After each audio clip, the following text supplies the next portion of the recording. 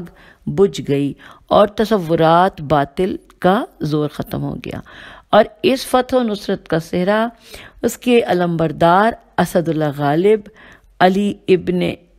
ابن ابی طالب کے سر ہے۔ بلکہ اس کتاب کے مطالعے میں جتنا میں ایک جگہ سے دوسری جگہ منتقل ہوا، میں نے مناظر کی تبدیلی اور مواقف کے تغیر کو محسوس کیا۔ کبھی میں اپنے آپ کو ایسے عالم میں پاتا تھا جہاں معانی کی بلند روحیں خوشنما عبارتوں کے جامے پہنے ہوئے پاکیزہ نفوس کے گرد چکر لگاتی اور صرف دلوں کو کے نزدیک آ کر انہیں سیدھے رستے پر چلنے کا اشارہ کرتی اور نفسانی خواہشوں کا قلقمہ کرتی اور لغزش مقامات سے متنفر بنا کر فضیلت و کمال کے راستوں کا سالک بناتی ہیں، اور کبھی ایسے جملے سامنے آ جاتے ہیں جو معلوم ہوتا ہے کہ تیوریاں چڑھائے ہوئے اور دانت نکالے ہوئے ہولناک شکلوں میں آگے بڑھ رہے ہیں، اور ایسی روحیں ہیں جو لگتا تو یہ چیتوں دیکھتے ہیں آگے، چیتوں کے پیکروں میں اور شکاری پرندوں کے پنجوں کے ساتھ حملے پر آمادہ ہیں، اور ایک دم شکار پر ٹوٹ پڑتے ہیں، اور دلوں کو ان کے ہوا و ہوس کے مرکزوں سے جھپٹ کر لے جاتے ہیں، اور ضمیروں کو پست جذبات سے زبردستی علیحدہ کر دیتے ہیں، اور غلط خواہشوں اور باطل عقیدوں کا قلقمہ کر دیتے ہیں۔ پیج 44 پہ ہم آ گئے، اور بعض اوقات میں جیسے مشاہدہ کرتا تھا کہ ایک نورانی عقل جو جسمانی مخلوق سے کسی حیثیت سے بھی مشابہ نہیں ہے، خداوندی بارگاہ سے الگ ہوئی اور انسانی روح سے متصل ہو کر اسے طبیعت کے پرندوں اور مادیت کے حجابوں سے نکال لیا اور اسے عالم ملکوت تک پہنچا دیا اور تجلیات ربانی کے مرکز تک بلند کر دیا اور لے جا کر عالم قدس میں اس کو ساکن بنا دیا، اور بعض لمحات میں معلوم ہوتا تھا کہ حکمت کا خطیب صاحبان اقتدار اور قوم کے اہل حل و عقد کو للکار رہا ہے اور انہیں صحیح راستے پر چلنے کی دعوت دے رہا ہے اور ان کی غلطیوں پر متنبہ کر رہا ہے اور انہیں سیاست کی باریکیاں اور تدبر و حکمت کی دقیق نکتے سمجھا رہا ہے اور ان کی صلاحیتوں کو حکومت کے منصب اور تدبر و سیاست کی اہلیت پیدا کر کے مکمل بنا رہا ہے۔ یوں یہ تحریر ختم ہوئی۔ آگے لکھا ہے، اس میں علامہ محمد عبدہ نے جس طرح یقینی طور پر اس کو کلام امیر المومنین تسلیم کیا ہے، اسی طرح اس کے مضامین کی حقانیت اور ان کے مندرجات کی سچائی کا بھی اعتراف کیا ہے۔ وہ کہہ رہے ہیں کہ اس کتاب کے مضامین حق کی فتح اور باطل کی شکست اور شکوک و ادہام کی فنا اور توہمات دو ساوس کی بیخ کنی کا سبب ہیں، اور وہ شروع سے آخر تک انسانی روح کے لیے روحانیت و طہارت اور جلال و کمال کی تعلیمات کے حامل ہیں۔ تو یوں ہم نے پڑھ لیا۔ اب آگے لکھا ہے کہ علامہ محمد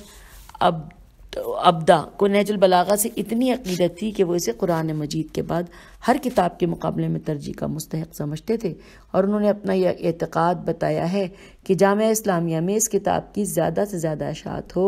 ہونا اسلام کی ایک صحیح خدمت ہے، اور یہ صرف اس لیے کہ وہ امیر المومنین علیہ السلام ایسے بلند مرتبہ مصلح عالم کا کلام ہے۔ چنانچہ وہ لکھتے ہیں ترجمہ: اس عربی زبان والوں میں کوئی ایسا نہیں جو اس کا قائل ہو کہ جو امیر المومنین علی ابن ابی طالب علیہ السلام کا کلام خدا وہ کلام رسول ہے کہ بعد ہر کلام سے بلند تر، زیادہ پرمعافی اور زیادہ فوائد کا حامل ہے۔ لہٰذا کتاب عربی کے نفس ذخیروں کے طلاب کے لیے یہ کتاب سب سے زیادہ مستحق ہے کہ وہ اسے اپنے محظوظات اور منقولات میں اہم درجہ پر رکھیں، اور اس کے ساتھ ان کے معنی و مقاصد کے سمجھنے کی کوشش کریں جو اس کتاب کے الفاظ میں مضمر ہیں۔ تو یہاں پر یہ ہم نے ان کی گفتگو پڑھ لی، اور اس سے آگے جو ہے کتاب ہم پیج 45 پہ پہنچ چکے ہیں، اور اب ہم اس کے بعد اس گفتگو کے بعد کا پیراگراف پڑھتے ہیں۔ آئیے۔ یہ واقعہ ہے کہ علامہ محمد عبدہ عین بے دال ہے کہ یہ کوشش پورے طور پر برآور بھی ہوئی۔ ایسے تنگ نظری کے ماحول میں جبکہ علمی دنیا کا یہ افسوسناک رویہ ہے کہ خود اہل سنت کی وہ کتابیں جو اہل بیت معصومین علیہ السلام سے یا حضرت علی ابن ابی طالب علیہ السلام سے متعلق ہیں، انہیں زیادہ تر ایران کے شیعہ مطبوعون نے شائع کیا ہے، مگر مصر، بیروت وغیرہ کے علمی مرکزوں نے انہیں کبھی قابل اشاعت نہ سمجھا۔ مثلا سبت سین بے تو سبت ابن جوزی کتب سیر میں پوری علمی جلالت سے یاد کیے گئے ہیں، مگر ان کی کتاب کا تذکرہ صرف اس لیے سواد اعظم کی بارگاہ میں درخور اعتنا نہیں سمجھی گئی کہ اس میں اہل بیت رسول صلی اللہ علیہ وآلہ وسلم کے حالات زیادہ ہیں۔ اسی طرح حافظ نسائی کے خصائص وغیرہ، مگر نہج البلاغہ اپنے تمام مندرجات کے باوجود جن سے سواد اعظم کو خلاف ہو سکتا ہے، پھر بھی مصر اور بیروت کے علمی حلقوں میں پوری مقبولیت اور مرکزیت رکھتی ہے۔ اس کے مسلسل ایڈیشن شائع ہوتے ہیں اور مدارس اور یونیورسٹیوں کے نصابوں میں داخل ہے۔ یہ صرف ہندوستان یا پاکستان کی مناظرانہ ذہنیت اور اس کی مسموم فضا ہے کہ یہاں کے مدارس میں اکثر اس کے ساتھ وہ سلوک کیا جاتا ہے جو خالص شیعی کتاب سے ہونا چاہیے۔ علامہ شیخ محمد عبدہ نے نہ صرف اس کتاب پر حواشی لکھ دیے اور اسے تباہ کر دیا، بلکہ وہ اپنی گفتگوؤں میں برابر اس کی تبلیغ کرتے رہتے تھے۔ چنانچہ مجلہ الاحلال مصر نے اپنی جلد نمبر 35 کے شمارے اول بابت نومبر سن 1926 ہجری کے صفحہ نمبر 78 پر 400 سوالات علمی طبقے کی توجہ کے لیے شائع کیے تھے، جن میں پہلا سوال یہ تھا کہ جو عربی میں ہے، ظاہر اس کا ساتھ ساتھ ترجمہ لکھا ہے۔ سوال تھا کہ وہ کون سی کتاب یا کتابیں ہیں جن کا آپ نے دور شباب میں مطالعہ کیا تو انہوں نے آپ کو فائدہ پہنچایا اور ان کا آپ کی زندگی پر اثر پڑا۔ اچھا، یہ تو سوال تھا۔ تو اس کے بعد لکھا ہے کہ اس سوال کا جواب جو استاد شیخ مصطفیٰ عبد الرزاق نے دیا ہے وہ شمارے دوم بابت دسمبر 1926 ہجری کے صفحہ نمبر 150 پر شائع ہوا ہے، اور اس میں وہ لکھتے ہیں ترجمہ: میں نے استاد مرحوم شیخ محمد عبدہ کی ہدایت سے دیوان حماسہ ہے میم الف سین ہے اور نہج البلاغہ کا مطالعہ کیا۔ یہ ہو گیا جی جواب۔ اب نیچے لکھا ہے کہ عبد المسیح انطاکی الف نون تو الف کاف چھوٹی ہے انطاکی نے بھی جن کی رائے اس کے بعد آئے گی اس کا ذکر کیا ہے کہ علامہ محمد عبدہ نے مجھ سے فرمایا کہ تم چاہتے ہو کہ انشاء پردازی کا درجہ حاصل کرو تو امیر المومنین علی علیہ السلام کو اپنا استاد بناؤ اور ان کے کلام کو اپنے لیے چراغ ہدایت قرار دو۔ اب ہم آگے ہیں پیج 46 پر، لکھا ہے موصوف کا یہ عقیدہ نہج البلاغہ کے متعلق کہ وہ تمام و کمال امیر المومنین علیہ السلام کا کلام ہے اتنا نمایاں تھا کہ ان کے تمام شاگرد جو ان کے بعد سے اب تک مصر کے بلند پایا اساتذہ میں رہے اس حقیقت سے واقف تھے۔ چنانچہ استاد محمد محی الدین عبد الحمید مدرس کلیہ نعت عربیہ جامعہ ازہر، جن کے خود خیالات ان کی عبارت میں اس کے بعد پیش ہوں گے، اپنے شائع کردہ ایڈیشن کے مقدمے میں لکھتے ہیں، اور جو یہ لکھا ہے یہ عربی میں ہے، اس کا میں ترجمہ پڑھتی ہوں۔ ترجمہ: ممکن ہے تم اس بارے میں استاد امام شیخ محمد ابدا عین بے دال ہے کی رائے دریافت کرنا چاہتے ہو، جنہوں نے اس کتاب کو خواب گمنامی سے بیدار کیا اور ان سے بڑھ کر کوئی وسعت اطلاع اور باریکی نگاہ میں مانا بھی نہیں جا سکتا۔ تو اس سوال کا جواب یہ ہے کہ ہم یقین کے ساتھ کہہ سکتے ہیں کہ وہ اس کتاب کو تمام و کمال امیر المومنین علیہ السلام کا کلام سمجھتے ہیں۔ یہاں یہ ترجمہ اور یہ بات ختم ہو گئی۔ آگے لکھا ہے علامہ محمد ابدا کا یہ مقدمہ جس کے اقتباسات ہم نے درج کیے ہیں خود دنیا ادبیت میں کافی اہمیت رکھتا ہے۔ چنانچہ سید احمد ہاشمی نے اپنی کتاب جواہر الادب حصہ اول میں صفحہ نمبر 317 318 پر اسے تمام و کمال درج کر دیا ہے اور اس پر عنوان قائم کیا ہے، اور جو عربی میں لکھا ہے میں دیکھتی ہوں شاید صحیح پڑھ جاؤں، وصف نہج البلاغہ للامام المرحوم الشیخ محمد ابدہ المتوفی سن 1322 ہجری۔ اچھا، یہ تو آسان تھا ہے نا سامعین، یہ تو ہم نے پڑھ لیا۔ اچھا، اب اگلا پوائنٹ ہے جو ہم پڑھ رہے تھے 12 تک پڑھا تھا، 13 لکھا ہے ملک عرب کے مشہور مصنف، خطیب اور انشا پرداز شیخ مصطفیٰ غلائینی استاد التفسیر فقہ والآداب العربیہ فی الکلیۃ الاسلامیہ بیروت، اپنی کتاب عریج الظہر میں زیر عنوان نہج البلاغہ و اسالیب الکلام العربی ایک مضبوط مقالے کے تحت میں تحریر کرتے ہیں۔ اب یہ جو تحریر ہے سامعین یہ عربی میں ہے اور اس کے ساتھ ساتھ خلاصہ ہے، آئیے اس پڑھتی ہوں۔ لکھا ہے بہترین چیز جس کا مطالعہ بلند معیار ادبی کے طلبگاروں کو لازم ہے وہ امیر المومنین علی علیہ السلام کی کتاب نہج البلاغہ ہے، اور یہی وہ کتاب ہے جس کے لیے خاص طور پر یہ مقدمہ لکھا گیا ہے۔ اس کتاب میں بلیغ کلام اور ششدر کر دینے والے طرز بیان اور خوشنما مضامین اور مختلف عظیم الشان مطالب ایسے ہیں کہ مطالعہ کرنے والا اگر ان کی صحیح مزادلت کرے تو وہ اپنی انشا پردازی، اپنی خطابت اور اپنی گفتگو میں بلاغت کے معیار پر پورا اتر سکتا ہے۔ یہاں پہ یہ بات ختم ہوئی۔ اچھا، آگے لکھا ہے کہ اس کے بعد لکھتے ہیں کہ اس کتاب سے کثیر التعداد افراد بلکہ اقوام نے استفادہ کیا ہے، جس میں سے ایک کاتب الحروف بھی ہیں۔ ان تمام افراد کو جو عربی کے بلند اسلوب تحریر کے طالب اور کلام بلیغ کے جویاں ہوں، اس کتاب کے حاصل کرنے کی دعوت دیتا ہوں۔ ہم آگے ہیں پیج 47 پہ، اور پچھلا ہم نے پڑھا تھا پوائنٹ 13، اور اب یہاں پہ 14 لکھا ہے کہ استاد محمد کرد علی رئیس ہے، یا کیوں پتہ نہیں چل رہا سامعین کہ یہ دال ہے کاف رے کے ساتھ کے بعد یا واو ہے۔ اچھا، رئیس مجمع علمی و مشق نے الہلال کے 400 سوالات کے جواب میں، جن میں سے تیسرا سوال یہ تھا کہ ماہ ہی الکتاب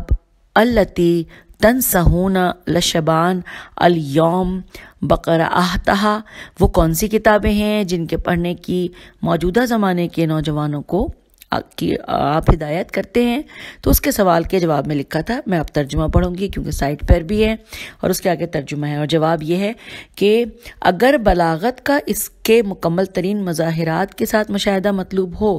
تو اس فصاحت کو جس میں ذرہ بھر بھی زبان کی کوتاہی شامل نہیں ہے دیکھنا ہو تو تم کو نہج البلاغہ کا مطالعہ کرنا چاہیے، جو امیر المومنین علی ابن ابی طالب کے خطب و مکاتب کا مجموعہ ہے۔ تفصیل کے لیے ہماری کتاب القدیم و الاحادیث مطبوعہ مصر سن 1925 ہجری فصل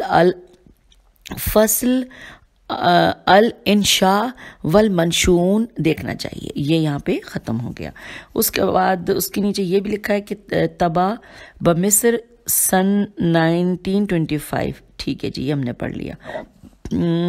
اب اس کے بعد لکھا ہے کہ یہ جواب الہلال کی جلد نمبر 35 کے شمارہ نمبر 5 بابت ماہ مارچ 1927 میں صفحہ نمبر 572 پر شائع ہوا۔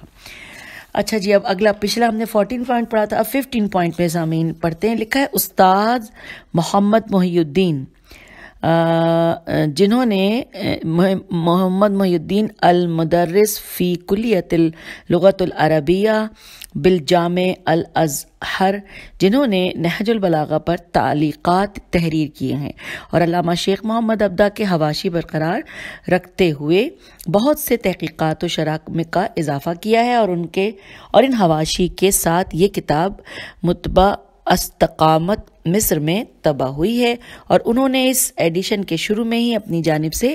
ایک مقدمہ بھی تحریر کیا ہے جس میں نہج البلاغہ کے اسناد و اعتبار پر ایک سیر حاصل بحث کی ہے۔ اس کے ضروری اجزاء یہاں درج کیے جاتے ہیں۔ سامعین، یہ میں پڑھتی ہوں کیونکہ یہ جو اجزاء ہیں یہ عربی میں ہی ہیں سائٹ پہ، اور وہ پورے صفحے پر ہی ہیں تقریباً، لیکن اس کا ترجمہ ہم پڑھیں گے۔ جی، ترجمہ ہے یہ کہ یہ کتاب نہج البلاغہ امیر المومنین علی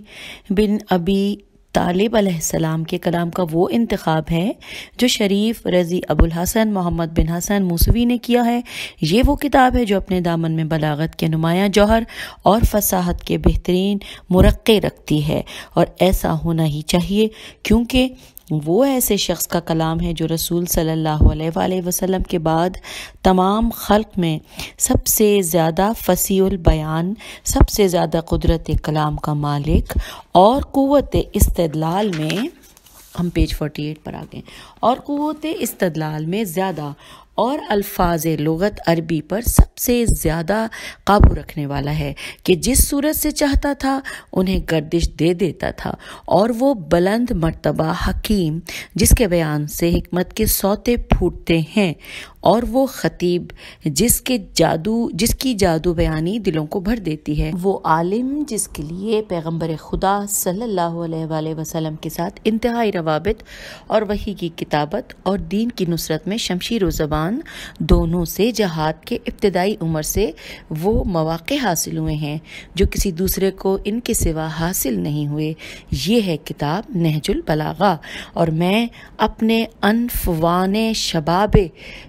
اور ابتدائے عمر ہی سے اس کا گرویدہ رہا ہوں، کیونکہ میں اپنے والد کو دیکھتا تھا کہ وہ اکثر یہ اس کتاب کو پڑھتے تھے، اور اپنے بڑے چچا کو بھی دیکھتا تھا کہ وہ گھنٹوں پڑھتے رہتے تھے، اس کے معنی کو سمجھتے رہتے اور اس کے انداز بیان پر غور کرتے رہتے، اور ان دونوں بزرگوں کا میرے دل پر اتنا بڑا اثر تھا جس نے مجھے بھی ان کے نقش قدم پر چلنے کے لیے مجبور کر دیا، اور میں نے اس کتاب کو اپنے قلب میں سب سے مقدم درجہ دے دیا، اسے اپنا مونس تنہائی قرار دیا جو ہمیشہ میرے لیے دل بستگی کا باعث ہے۔ تو سامعین، یہاں پہ وہ جو ترجمہ ہم پڑھ رہے تھے وہ ختم ہو گیا، اور پیج 48 پر ہیں ہم، اور ہم نے پیج 48 کا تقریباً یوں سمجھ لیجئے کہ کافی حصہ پڑھ لیا ہے، لیکن آخری جو پیراگراف ہے وہ اگر ہم نے آغاز کیا تو وہ اس کا سلسلہ پیج 49 میں کہیں جا کے مکمل ہوگا، تو پھر وہ مناسب نہیں لگے گا کہ بیچ میں سے ہم روکیں اپنی ریکارڈنگ کو۔ تو چلیے ایسا کرتے ہیں کہ ہم اسی پیج 48 پہ رک جاتے ہیں، اور جلد ہی فوراً ہی میں تو ابھی ریکارڈ کروں گی، اور اگر ساتھ ساتھ آپ اس کو سننا چاہیں گے تو آپ ساتھ ساتھ اگلی آڈیو بھی سن لیجئے گا، اور کیونکہ ہمارا شوق بڑھتا جا رہا ہے. میں نے کہا تھا نا کتابیں کتنی اچھی ساتھی ہوتی ہیں, ان میں شوق ہمارا بڑھتا جاتا ہے, اور وہی کیفیت میری بھی ہے. اور جو اچھے پڑھنے والے یعنی جو سننے والے جو علم دوست لوگ ہوتے ہیں ان کا بالکل یہی حال ہوتا ہے جو میرا ہے کہ کتاب سامنے آ جائے تو دل نہیں کرتا کہ بند کریں. اور کتاب بھی کون سی؟ کتاب بھی نہج البلاغہ. چلیے اگلی آڈیو میں جا کے دیکھتے ہیں کہ اس سے آگے کیا لکھا ہے. تب تک کے لیے اجازت, خدا حافظ.